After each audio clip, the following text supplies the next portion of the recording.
Hello गाई जर्सन नमस्ते शुभ बिहानी है। अहिले चाहिँ म चाहिँ ठ्याक्कै बिहानी पाखामा चाहिँ जगिङ गर्न निक्लेको अवस्थामा छु र एकछिन रनिङ गरिसकेपछि चाहिँ म चाहिँ थकै मार्नको लागि हल्का हिँड्दै गरेको अवस्था छु यी रम्बल घारीमा। अब फेरि म लङ रेस चाहिँ गर्नै सक्दिनँ क्या गाइस। 2-3 किलोमिटर कुदेपछि मेरो अलिकति यो घोडामा चाहिँ हल्का प्रब्लम छ, त्यही भएर अनि आफै भित्रैदेखि पेन हुन थाल्छ र अनि म आफै स्टप गरेर हिँड्न थाल्नुपर्ने अवस्था हुन्छ। अहिले त्यस्तै गरेको अवस्थामा छु।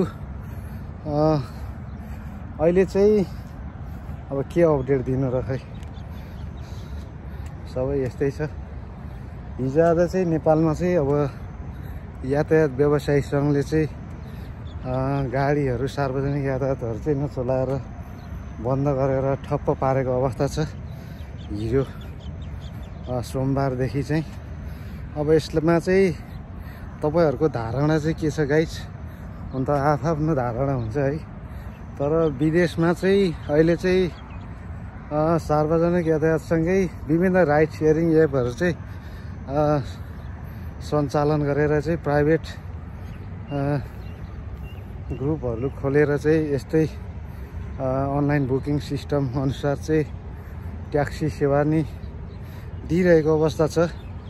यसमा चाहिँ खासै सरकारले चाहिँ लिगल्ली रूपमा बन्द गरेको हुँदैन, विदेशमा चाहिँ चलाउन दिइरहेको अवस्था हुन्छ।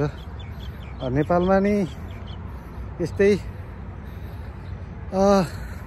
नियमहरू बनाएर चाहिँ राइड सेयरिङ एपहरू मार्फत अनलाइन सेवा दिँदा चाहिँ राम्रो हुन्छ जस्तो लाग्छ मलाई नि। किनभने सधैँ सार्वजनिक यातायात चढ्ने ट्याक्सी नै चढ्ने मात्रै हुँदैन। कहिल्यै दैलोसम्म घर आँगनसम्म जानुपर्ने हुन्छ, कहिले कतासम्म पुग्नुपर्ने हुन्छ। भरपर्दो र सुरक्षित हिसाबले चाहिँ यो अनलाइन बुकिङ सिस्टम चाहिँ राइड सेयरिङ एपहरू चाहिँ राम्रो छ। यहाँ दुबईमा पनि त्यस्तो धेरै चलिरहेको अवस्था छ। ट्याक्सी सँगसँगै सार्वजनिक यातायात सँगसँगै यस्तो विभिन्न राइड सेयरिङ एपहरू चाहिँ सञ्चालनमा छन् र मान्छेहरूले काम पनि गरिरहेको अवस्था छ। त्यसैले निश्चित नियम कानुन बनाएर चाहिँ यो सञ्चालनमा ल्याउन दिनुपर्छ सरकारले भन्ने कुरा चाहिँ मेरो ठम्मै छ। अब अरू त त्यस्तै हो।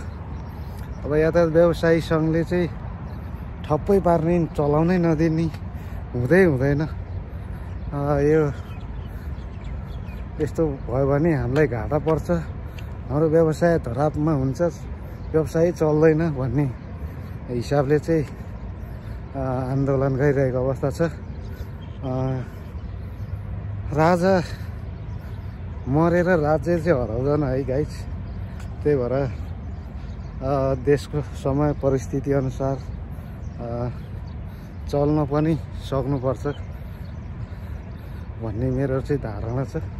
हजुरहरूको के छ? सबैले प्रतिक्रिया दिनु होला, लाइक कमेन्ट सेयर गर्नु होला। हस् त, धन्यवाद। आजलाई यति नै है।